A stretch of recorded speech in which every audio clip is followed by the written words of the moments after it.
health and management.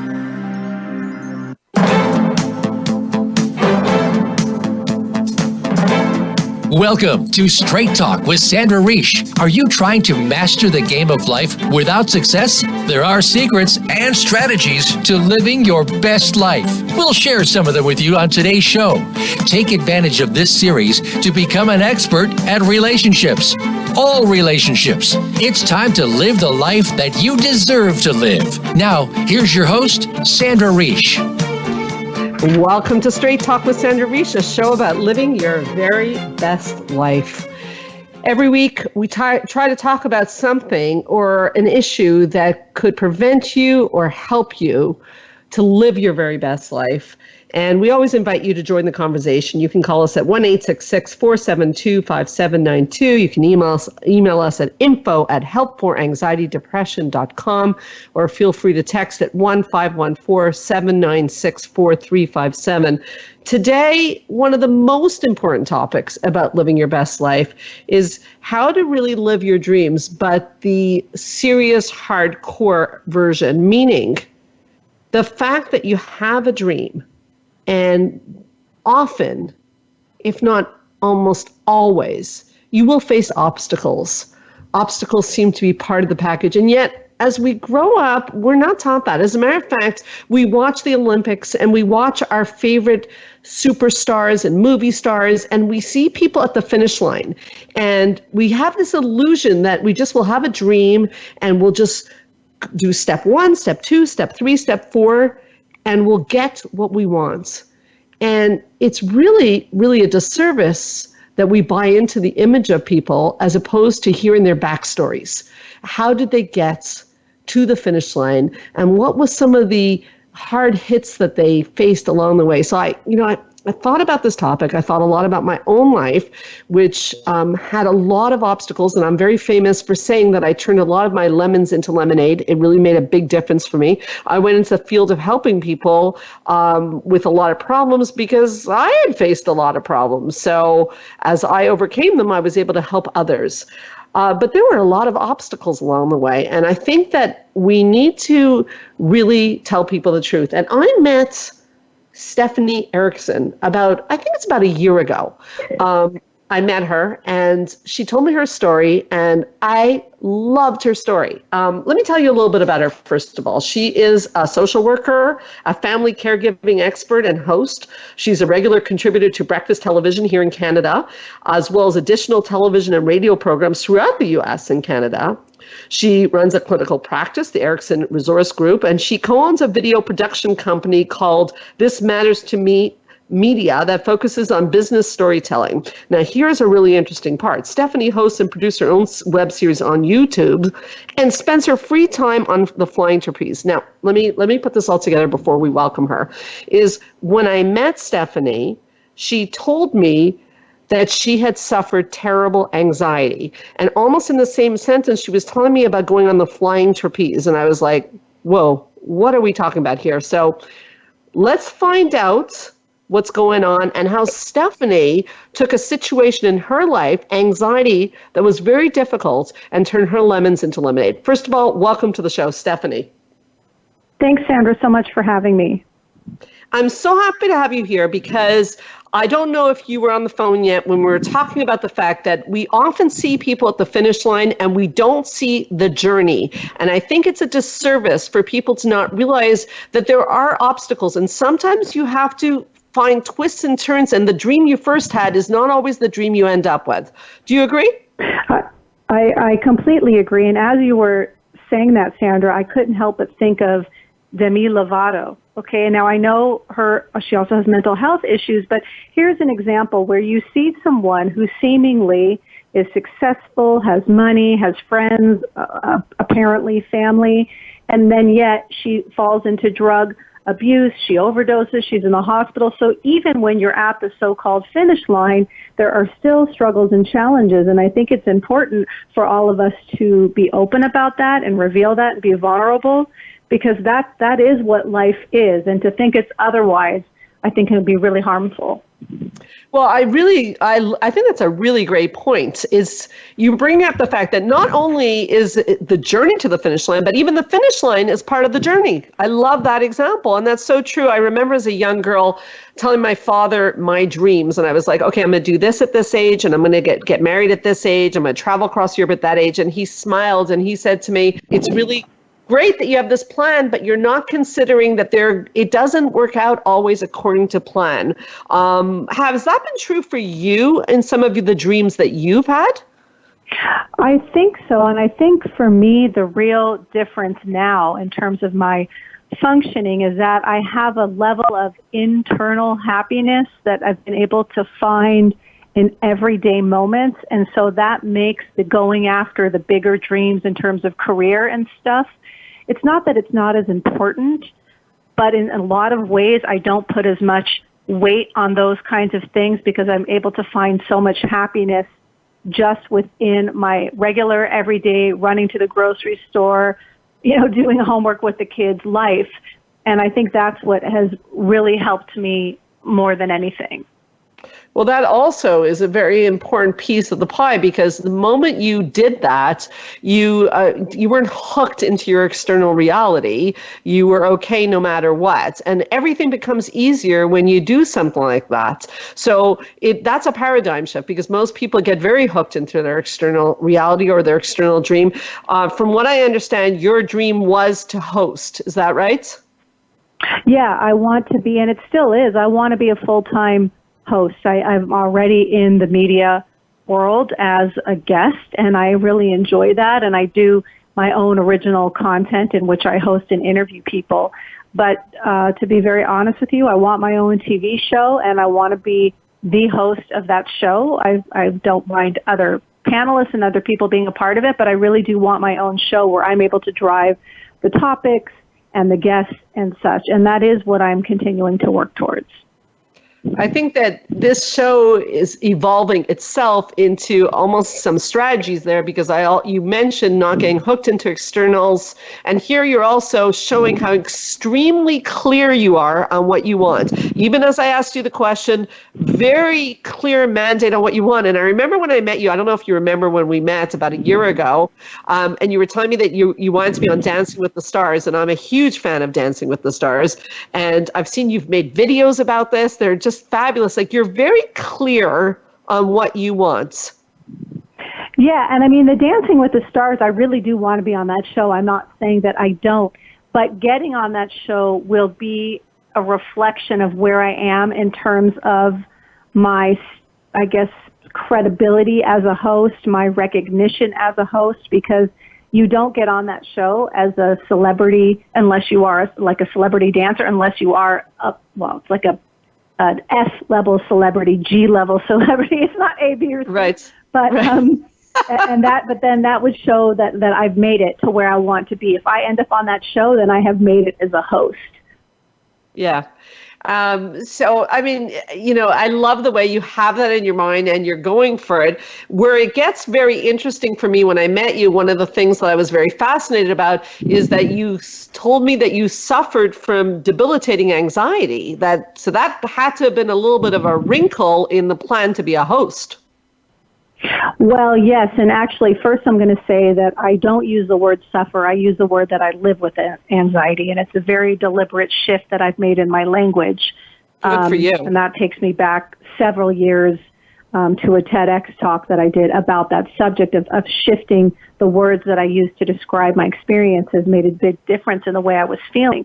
But I have had pretty significant anxiety since since stories that I'm told when I was 2 or 3 years old, and things that I remember starting at around 5 or 6. I've had peaks and valleys, and I guess at the worst moment, a little bit of not a little bit, I had agoraphobia, unable to leave the home. There's been moments of a real pivotal moment when I finally reached out for help because I had almost thrown myself out of a moving car. I had the thoughts to do that, and I wasn't suicidal, by the way, Sandra. I just was so uncomfortable in my skin with the burning in my body from the anxiety that I wanted to make it stop. I did want to still be alive, but I didn't know how to do it. And that was the moment that I reached out for help. But it's been pretty significant, my anxiety, and I still have it. I had some today. Wow. So you talk about a pivotal moment. I'm definitely going to want to talk about that with you, but it seems that even what you're mentioning, the language that you use in your head, which is really very psychological actually, is that the story we tell ourselves is who we become. So even not saying the word that you suffer anxiety, but that you live with your anxiety. So instead of sort of being victimized by it, sort of looking for the empowerment in it. And we're going to take a short break, but when we come back, I mean, your story of how you used your anxiety to empower yourself is nothing short of inspirational. So we'll take a short break and we'll be right back with Stephanie Erickson on Straight Talk with Sandra Reish.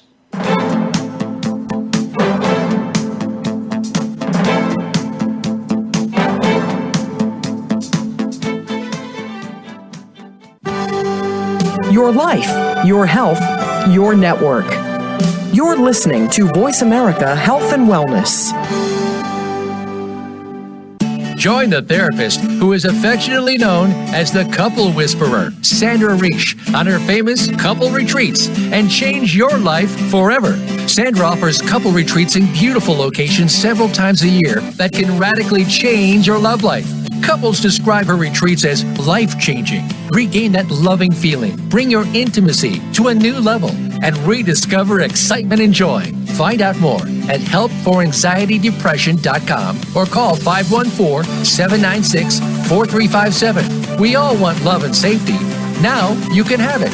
Call 514-796-4357 or helpforanxietydepression.com. Change your life forever with the latest cutting-edge products for home study treatment for anxiety, featuring the clinical director of the Montreal Center for Anxiety and Depression and host of Straight Talk, Sandra Reish. Sandra is joined by top therapist Georgia Dow in this revolutionary Anxiety Videos therapy series. Thousands of people have benefited from this scientifically proven treatment approach. Isn't it time you chose yourself? Visit anxiety-videos.com right now. That's anxiety-videos.com and change your life forever. A fresh look at today's health. Voice America Health and Wellness.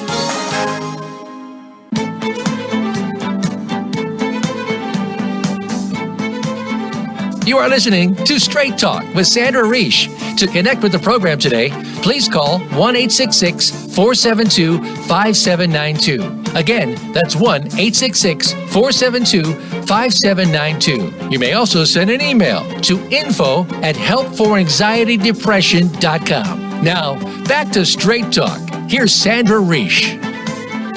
So we're back on Straight Talk with Sandra Reish, talking about living your dreams in spite of obstacles. And one of the big ones that shows up for people in terms of obstacles is often fear.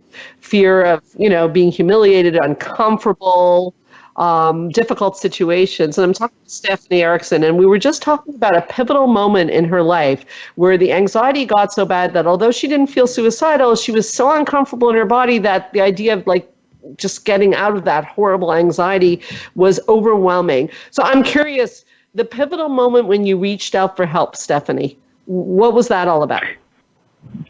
Yeah, I realized that, honestly, that was, in hindsight, that was my first panic attack. Prior to that, I've been having a lot of symptoms of anxiety, but I didn't know it at the time. The time that moment where I was going to throw myself out of a car, I was already in my late 20s. So you can imagine that for so many years, I did not realize that what I was feeling was anxiety. I was just engaged in a lot of harmful behaviors. I smoked a lot of pot. I tried everything, and I didn't realize that I was trying to deal with anxiety. So after that moment, when I wanted to throw myself out of the car, I went and saw a physician who then sent me to a psychiatrist. I got on some medication and then started therapy and realized, this has been anxiety this whole time. I thought I had a drug problem, and it wasn't really a drug problem. It was more of masking or trying to cope with anxiety. Not that I'm encouraging anyone to do that as a way to cope, because clearly it was ineffective, but that just kind of started me on the path of self-reflection, understanding the symptoms of anxiety, how it felt in my body, and trying to understand what the particular triggers are for me. Yeah. Well, that can really change everything. And discussing almost self-medicating, which many of us do when we're uncomfortable. And people do it with pot, but people do it by working too much. People do it by watching too much TV. There's lots of ways people do self-medicate. And it sounds like a shift for you was really looking the anxiety in the face. So I'm curious when you started to do that, coupled with the fact that you wanted to host. And I guess that's maybe a preliminary question I have to ask you is, did you always know that you wanted to host? No, I did not. In fact, it didn't happen until much later in my career. I still am a clinical social worker and had several different businesses throughout my life as a social worker. And about 3 years ago, I had a random call from somebody who had a podcasting online service, not Voices of America, another one, and suggested that I start a podcast. And up until that point, I didn't really know what media was. I mean, I knew like anybody else, but not in terms of my work. I had done lots of presentations related to my job, and that I enjoyed doing, but I never really thought about media. And once I started the podcast and realized how much I enjoyed interviewing, in that sense, I mean, I interview as a clinical social worker all the time, but in the media sense, and then I just kind of started pitching TV stations, and then I started getting on TV, and I started realizing, wow, I really like this. I'm good at it. It's incredibly creative, unlike my regular day-to-day job, and this is something I'd like to pursue. Okay, so you decide you want to pursue it, but you're also living with anxiety. How do the two impact each other? Well, as you can imagine, before you go on anything live TV, live radio, whatever it might be, you definitely start to get a bit nervous. To be honest with you, Sandra, I never really questioned or felt concerned about my goals as my skills as a clinician, because my role on TV is as a caregiving expert. And I never thought, oh, maybe I'm not good enough in terms of as a caregiving expert. That I never had doubt about. But what I do have difficulty with still is, will I mess up? What's going to happen? And trying to rein in those nerves of what will happen if I mess up on live TV. You get one shot. If I do mess up, will they ask me to come back? Is this going to be the end of it? Because on media, things live forever. It's not the same as if you have a bad session with a client one time. Nobody's recording it, you know? Right. Yeah, so, this is exactly, I guess, one of the points that I want to get out there is that in theory, and most people might have said to themselves, this is just costing me too much. I get stressed out every time. It's on live TV. Things can go wrong. You may not be asked back. All your fears could easily come true. How did you make your peace with that? I think it goes back to the flying trapeze. That activity for me, and it's really a training at this point because I'm heavily involved in it. I've performed even in a professional show once last summer, so it's become more than just like, oh, I'm going to take a spin class. No, this is like a real thing for me, and that has really changed my life because it puts me in the scariest situations all the time. I am very afraid when I'm flying, as well as I should be. You need to have a healthy fear when you're doing that kind of a sport because you can get injured. But I have way above and beyond what my flying partners and friends have. But what happens is that every time when I'm afraid, I've had to come up with all sorts of verbal internal messages that I say to myself, mantras, you could say, to help me move past and move through the fear. Instead of having it paralyze me and climbing back down and refusing to do it, I've had to talk my way through it. And I've had to lean on other people and open up to them about how I'm feeling and giving them some tips of how to help me when I'm in those paralyzing moments standing on the platform, or my coach helping me. And so I've been able to transfer all of those experiences into other areas of my life, and then I'm just functioning better overall. Okay, so there's a lot there that I want to talk about because firstly, a lot of people, again, with the discomfort, our natural tendency is to want to avoid discomfort. There's something about you where, and this is what I try to teach my kids and my clients, is to stretch a little bit into the fear. So before I get into that, I guess an important thing to find out is how on earth does an anxiety girl end up even trying flying trapeze? How did that happen? I had tried it a few times at Club Med in my 20s, and again, I didn't realize that I had anxiety at the time, and I'm an athletic woman, so I've always liked to try different things, hiking, mountain biking, whatever it might be. I always have liked to try different things, and this was just something I saw and said, hey, that looks cool, I want to try it. And it is exhilarating. I mean, the adrenaline rush is pretty intense. I'm not an adrenaline junkie or anything like that, but it is pretty intense. So I had tried it a few times, but only over like a 20-year period, just a few times. Then when my dad died, that's when my anxiety became its worst, when I couldn't leave my home. I was crying continuously. I became afraid of everything. I mean, we can get into the details if you want us in terms of all the things that I became incredibly afraid of.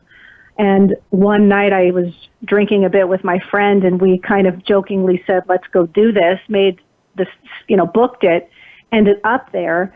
And then I was so scared during the session, but afterwards I felt so good about myself that I decided, okay, let me try and do this a bit more. And I just slowly started doing it more and more. And then the last 3 years I've been actually quite serious about it.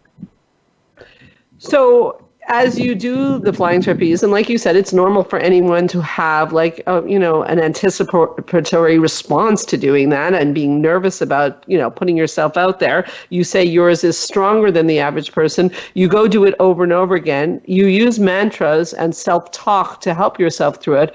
Is there ever a voice in your head that says, yeah, this is fun, but who needs this? I don't need the stress today. Oh, all the time. Well, not as much anymore, but it's happening less and less because my tools and my experiences are beginning to create better and new patterns within my brain so that I don't go to that place as often or as deep. But there are many times when I'm thinking, I don't want to do that trick. Because at this point, Sandra, half the time I'm not even attached to safety lines.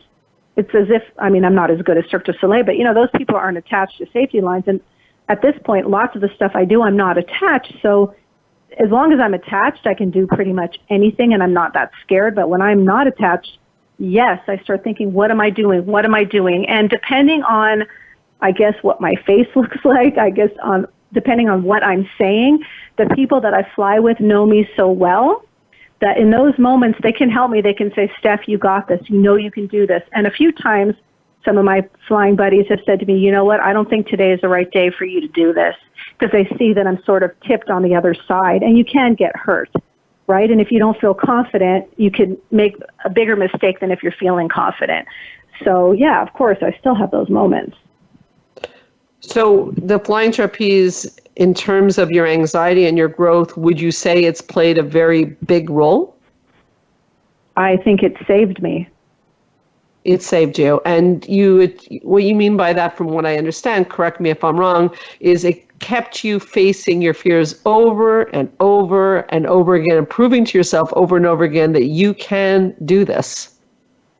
Yes, because you feel it's interesting. You feel out of control, but at the same time, very in control. And that's the lesson I learned there, is that because everything happens in a split second. You jump off that platform and you literally have, 11 seconds to get yourself into a strong swing into the position and to let go and to fly into the catcher's arms. It's very fast. So you don't have a lot of time to be in your head. And that's one of the things with people who have anxiety, is we're always in our head. What if, what if, what if, what if, what if?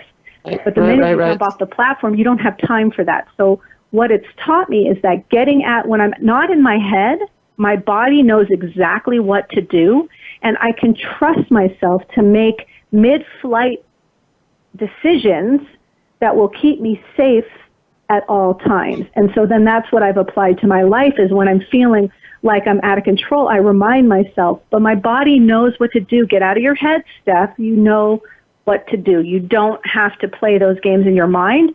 naturally you're going to find a way to make this work.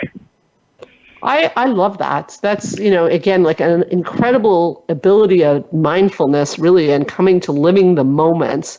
Again, most of us do go in our heads, and I love the fact that you've developed a relationship with your body where you trust your body.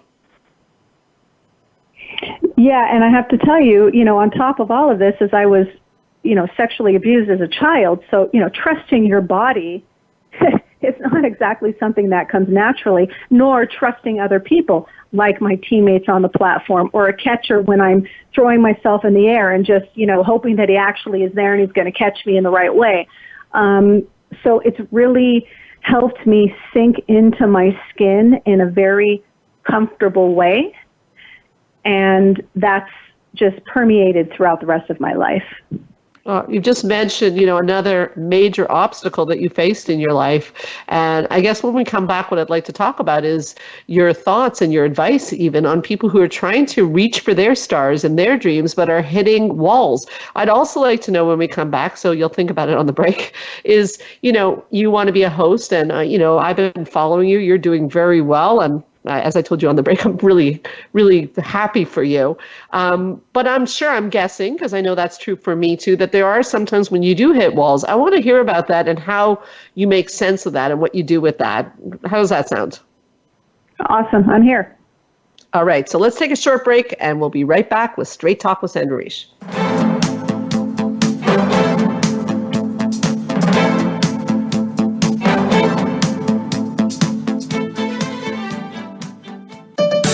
Your life, your health, your network.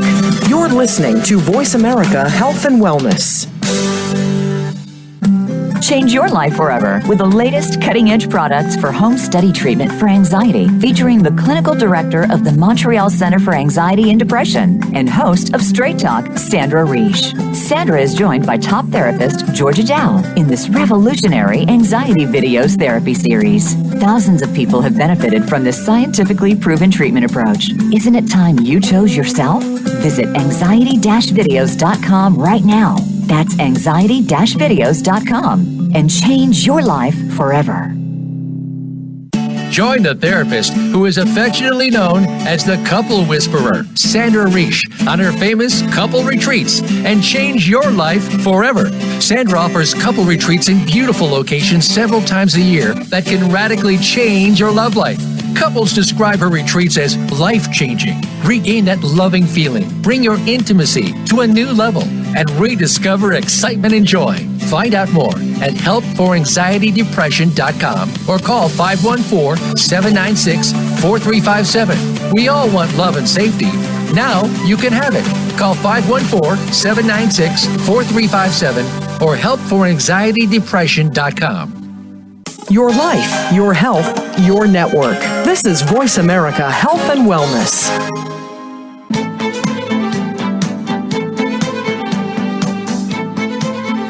You are listening to Straight Talk with Sandra Reish. To connect with the program today, please call 1-866-472-5792. Again, that's 1-866-472-5792. You may also send an email to info@helpforanxietydepression.com. Now, back to Straight Talk. Here's Sandra Reish.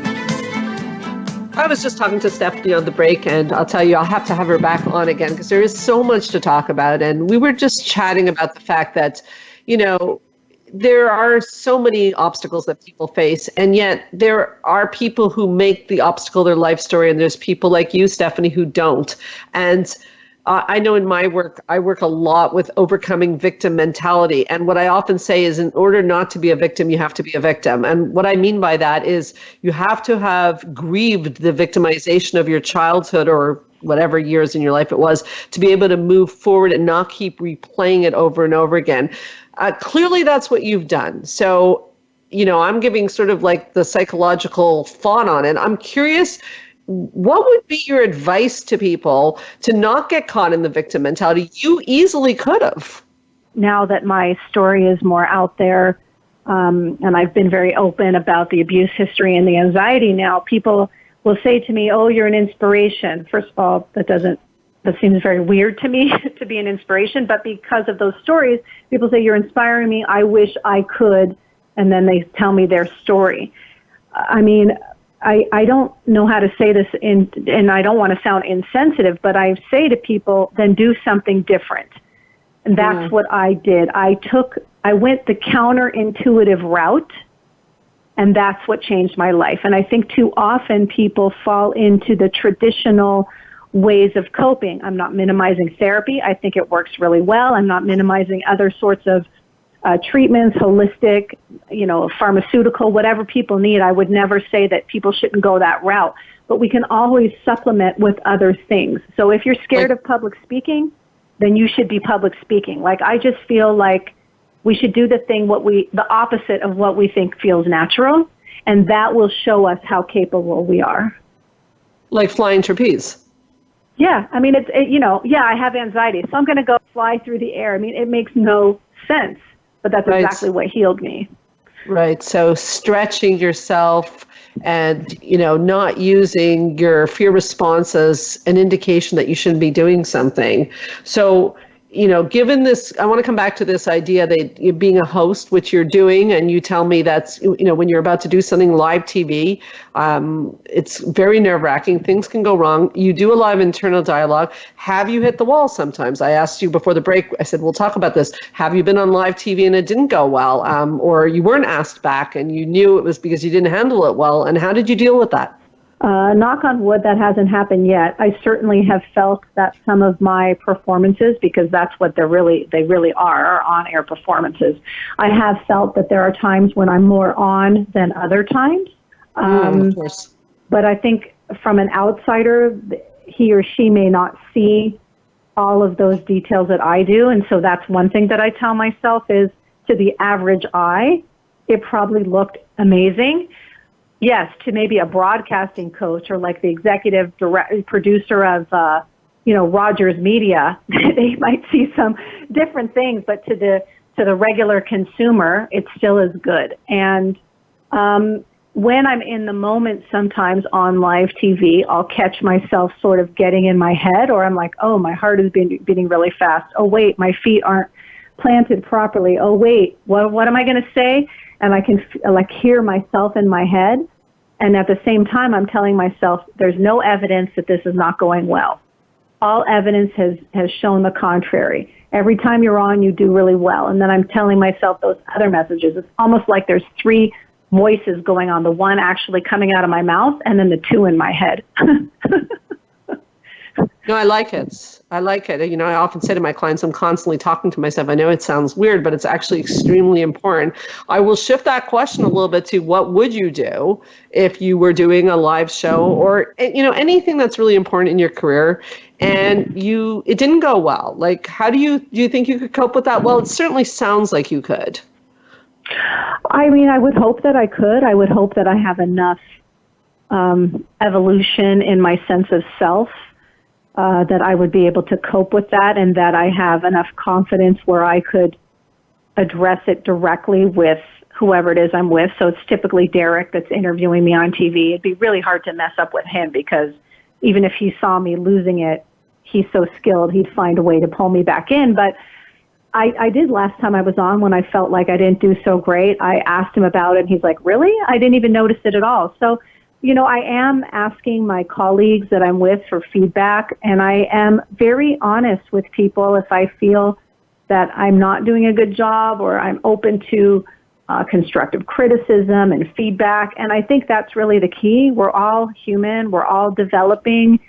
And I think that even in our worst moments, we're all still quite good. Well, you did mention the word honesty, and it sounds like you're very honest with yourself. And, I often use the terminology, the good, the bad, and the ugly. It sounds like you're comfortable with the good, the bad, and the ugly. I tell people that we have all three of those in us at all times, the good, the bad, and the ugly. There is a certain comfort and confidence in your voice by being so open about your own story. I wanted to do this show because there are many people, we have many listeners, and many people writing in and saying that they want to do this and they want to do that, but the fear is too crippling. And I really felt that your story you had said that you're surprised when the word inspiration is used when it comes to you, but I'm going to use it right now. Your story is inspirational. You're on this journey that you're quite determined on what you want to do. And when people do hit their obstacles and they feel terrible about themselves, I heard you sort of mention, it almost sounds like you have an internal bank account of your self-concept, like you're okay with you. And that seems to me important. Sandra, that's nice how you just said that, the internal bank account. And I think, the way that I built that, the way that I have all that extra currency in there. So if there's an overextension or a debit that comes in, that I have enough currency to cover it and then even replenish, it's because I've continually challenging myself in uncomfortable situations. And it's literally changing the way I think of myself. So by being afraid twice a week on the flying trapeze and then doing amazing anyway, and then it just fills me up, 20 points, let's say. After every time I fly, I've got 20 points. So then, by the end of the month, I'm filled up.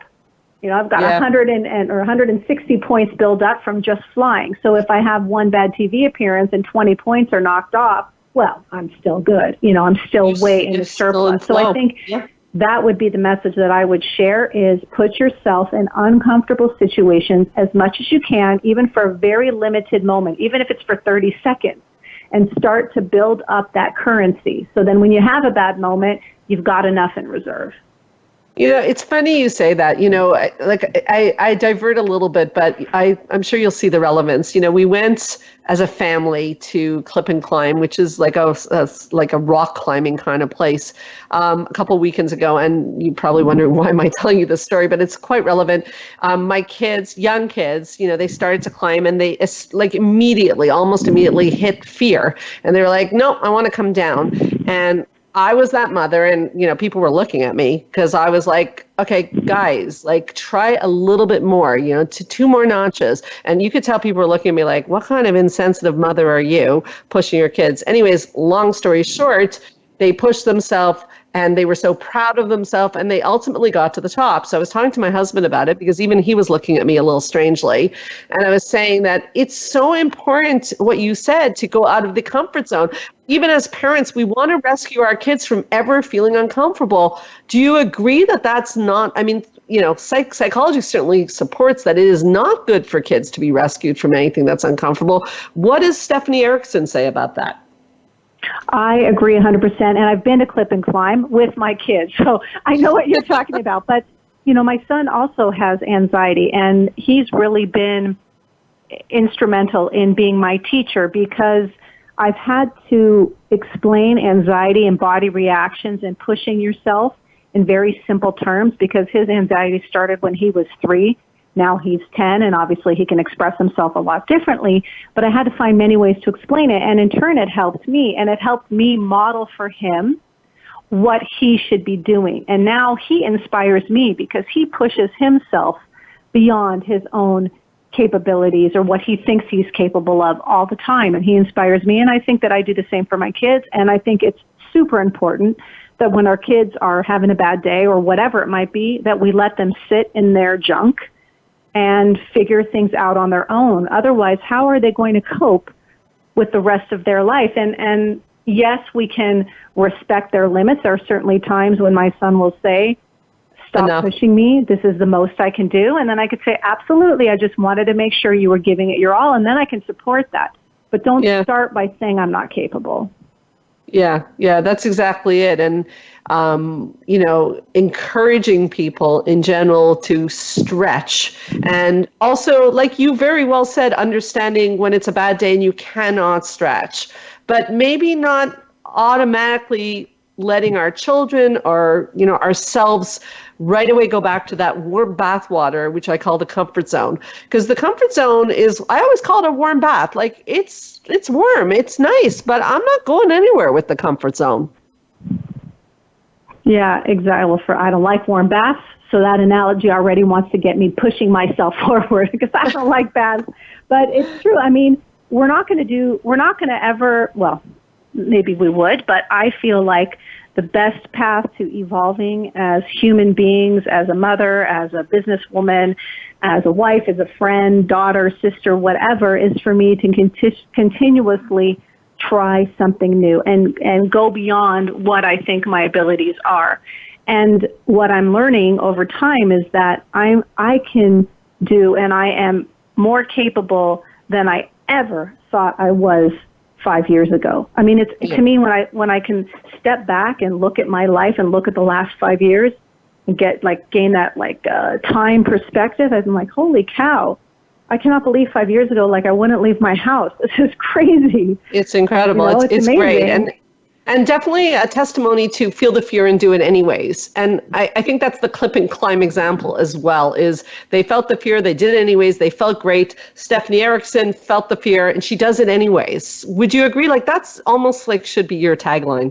Stephanie Erickson felt the fear and did it anyways. True. And I actually say that to my son. My daughter pushes herself a bit differently. I don't really have to say much. She kind of tries stuff anyway. But my son often, he's like, oh, Mommy, I'm scared. I'm like, yep. That makes sense. We're on a boat. Yeah. But what if the boat flips? I'm like, well, let's talk it through. And then we go through it. And I'm like, well, we're going to do it anyway. He's like, but I'm scared. I'm like, yeah, I know. And I'm going to hold your hand, but we're doing it anyway. And I say that a lot to him. And then at the end, he's like, wow, that was the most amazing boat ride. I said, absolutely. Imagine had we not tried it. And I think that's the bottom line. I mean, at the end of the boat ride, if he's not happy, or if my kids were like, I can't believe you did that to me, then clearly that wasn't an effective strategy. But at the end, if they're feeling so empowered, the proof is really in the pudding. So I think that's a very important point. Yeah, but you know what, Sandra, even because we did stand-up paddleboarding, and he was really nervous to do it. This was just on our last vacation. And we did it anyway. And at the end, he was capable, and I don't think he was afraid at the end. But at the end, he was like, you see, I didn't like it. I told you I would not like it. And I said, well, it's so amazing that at 10 years old, you already know something that you don't like and you never have to do it again. Awesome. Yeah. Great information for you to know. It doesn't necessarily have to be negative if at the end you realize, nope, that was a bit too far. Okay, good. That's good for you to know. Now you know next time. So key point is he tried. And I think that's what it's all about. Look, we're going to take a short break, but I want to talk when we come back about what do you say to people who question why a licensed social worker would consider pursuing a change in her career. I mean, it is quite a change. So let's take a short break. We'll be right back on Straight Talk with Sandra Reish.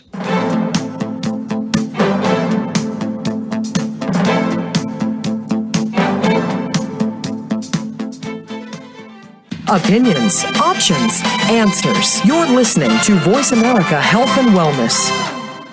Join the therapist who is affectionately known as the Couple Whisperer, Sandra Reish, on her famous couple retreats and change your life forever.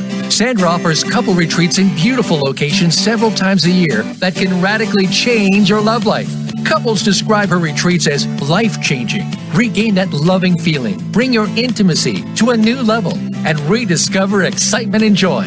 Find out more at helpforanxietydepression.com or call 514-796-4357. We all want love and safety. Now you can have it. Call 514-796-4357 or helpforanxietydepression.com. Change your life forever with the latest cutting-edge products for home study treatment for anxiety, featuring the clinical director of the Montreal Center for Anxiety and Depression and host of Straight Talk, Sandra Reish. Sandra is joined by top therapist Georgia Dow in this revolutionary anxiety videos therapy series. Thousands of people have benefited from this scientifically proven treatment approach. Isn't it time you chose yourself? Visit anxiety-videos.com right now. That's anxiety-videos.com and change your life forever. Your life, your health, your network. Voice America Health and Wellness.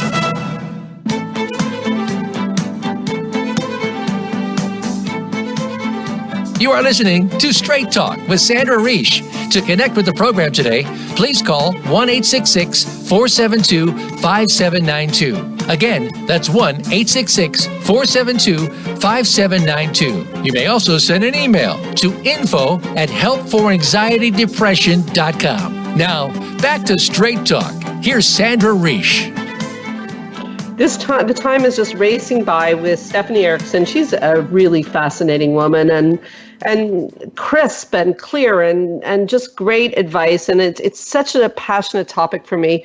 I believe in reaching for the stars. I end the show every week on Reaching for the Stars. It's a theme song in my life to reach for the stars.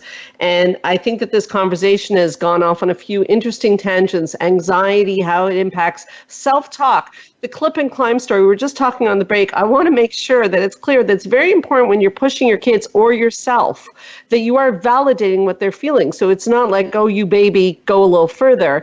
It's, I completely understand that you're afraid right now. This is scary. You're on a high, clip and climb or whatever it is, rock climbing. But maybe we can try a little bit more. And I think Stephanie did talk about that her internal dialogue is not being a bully to herself, but it is pushing a little bit. Is that right? Yeah, that's exactly right. And that's exactly what I do with my kids. But just, I don't know if you want me to talk more about myself. I mean, I don't say to myself, God, what's wrong with me? I'm so stupid. Why won't I do this trick? Why aren't I doing this? Why do I feel nervous? Yes, I'm a human. There are moments when I go there, but again, my, reserve bank is high, so I can quickly move myself out of that. It's taken time, but I move out quicker. But I usually will say to myself, well, I should be afraid. This would be a normal response. Wow, great. My body is giving me really good information. It's right on target. This is new to me. It's potentially dangerous or not, but it just being new makes me feel a bit uncomfortable. Okay, I know that feeling. And I remember that when I feel uncomfortable, at the end, I'm always okay. And then I just sort of talk my way through it and I try really hard to love myself as I'm going through those moments. I will tell you, Sandra, I'm much better at doing that with my kids than I am with myself, but that's probably normal. Sometimes we're better to others than we are to ourselves. Yeah, definitely. Although our kids sort of encourage us to do it for ourselves because they tend to watch what we do to ourselves more than what we say to them. That's for sure. It's almost like this show, we seem to be on the same page about discomfort being definitely your close friend. The show is about overcoming obstacles to reach your dreams. And we keep coming back to the fact that discomfort is your friend. It's not your enemy. But having the correct internal dialogue is extremely important. It is still kind and loving. It is definitely one that's supportive. It's still one that does not take you into warm bathwater, as I said. Now, Stephanie, given that you were in a career that you were comfortable in, I don't think you were in fear as a licensed social worker. You had mentioned that you were, you are and you were quite good at it. You decide to change careers and become a host. What do you say to people that say, and, in life, people do say things like this, like, you have a good career. Why do you have to move on to something else? Like, why do you have to keep pushing it? Yeah, well, I am still a practicing social worker. I am still a clinical social worker, and I imagine that I'll always do some of it. But when people say that to me, particularly family, like parents and grandparents, like, oh, you went and got your degree and your master's after all that hard work, and then I just reframe it. I say, yeah, imagine for 25 years I've been honing my interviewing skills and learning ways to connect with people and feel compassion and feel empathy, active listening, and then turning around and summarizing their stories succinctly. All those skills are transferable to what I want to do. Nothing is lost or wasted. Yeah, I couldn't agree more. And I think that what you have quite a good skill at doing is, like you just said, connecting the dots. Like the social career led to the next thing, leads to the next thing, hopefully leads to Dancing with the Stars.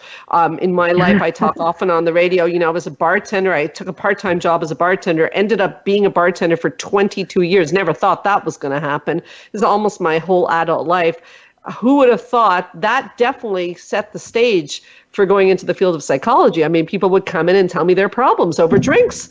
It's almost the same job, just a different environment. But it's working with what is and also turning those obstacles into possibly good situations, which I think that you have done consistently in your life over and over and over again. Is there anything? Yeah, and even in terms of my career, I mean, I can still help people, and that's all I've ever wanted to do. Like you, Sandra, when you were talking about it in the opening of the show, that it's because of all of the obstacles that you experience was what makes you a really good therapist. And I think that's the same for me as a social worker, but that also can be the same for me as a host, because what I want to do is still spread kindness and compassion and inspiration and have meaningful stories. And that's still helping people. It's just in a different way. Yeah, I love that. And I do follow a lot of the work you do. And it's quite obvious that that's woven in all your interviews and all the things that you do. And it's for that reason I really wanted you on the show. It really is lovely. Very quickly, we're just about out of time. Is there anything in your life that you would honestly say you still avoid? Still avoid. I think food, my diet is limited. I do eat, and I eat a variety of things and more than before, but that is the ultimate sense of control, and anxiety is about feeling out of control, but we can always control what goes into our mouth no matter what, and that is still something. I'm not experimenting with different foods and restaurants in the way in my mind that I would envision myself to do. I still get caught up a bit in that. That was really honest. Do you want to stretch in that area? Do you foresee yourself stretching in that area? I do. There are things that I've introduced into my diet now that I didn't, 5 years ago. Now I'm more willing to go out to restaurants. I always have these thoughts that if I go to a restaurant, I'm going to get food poisoning, which, by the way, has never happened. So it's completely not based in any reality. It's just that anxiety in my head. But I am trying more and more to do it. My husband is incredibly supportive about it. So what we'll do is we'll go to a restaurant and he'll say, what would you like to experiment and try? I'll order it. And then you order something safe for yourself. Then the 2 meals come, because he'll eat anything. The 2 meals come, I'll try the more experimental one. And if I can do it, then he'll say, great, you eat that and I'll just eat the other one. So he's lovely that way. Amazing. Great teamwork there. Where are you in 5 years from now? In a sentence or two. I have my own TV show. I'm a host, but I have a rotating crew of panelists, like, for example, Sandra Riche, and we bring out stories of compassion, love, inspiration, and healing. Amazing. You really are a very special woman, Stephanie. People are going to want to connect with you. You mentioned your TEDx talk. Where can they find that? Where can they find you? Tell us every which way people can find you. Well, of course, on all the social media, Instagram at Steph Erickson Host. I have a Facebook page which says Media Commentator, Family Caregiving Expert. Of course, people can find me on LinkedIn. And Twitter, I think I'm at Fam Care Expert. And the TEDx talk, where can they find that? You can just go on YouTube and Google my name, but you can also go, I also have a YouTube channel. So that's probably the best thing is go to my YouTube channel, Stephanie Erickson. There are other Stephanie Ericksons, but you'll eventually find my channel. And all of my media appearances, TEDx, everything is on that channel. Well, definitely go check that out. Stephanie, it's been an incredible pleasure to have you on today. And I definitely think we're going to have you back because I have a lot more I want to talk to you about. Thank you so much for joining us on Straight Talk. My pleasure, Sandra. Thanks. I'd like to also thank our listeners from all over the world for listening to Straight Talk with Sandra Riche, and I'd like to invite you all to come back next week. Don't forget to check out our Facebook page, straighttalksandrariche.com, or you can check out our website, helpforanxietydepression.com. Feel free to leave a comment for Stephanie or myself. Anytime you're there, we'll be happy to get back to you. You can listen to this show and any prior show as a podcast on my website, on the podcast app of your iPhone, and on iTunes, under Straight Talk with Sandra Riche. If you're a professional and you're looking for keynote speakers or training on any of these topics, just get in touch with us anytime, info@helpforanxietydepression.com. My name is Sandra Riche, and I do promise I'll help you learn to live your best life again next Thursday, same time, same channel. And on behalf of Stephanie as well as myself, in the meanwhile, keep your eyes on the stars.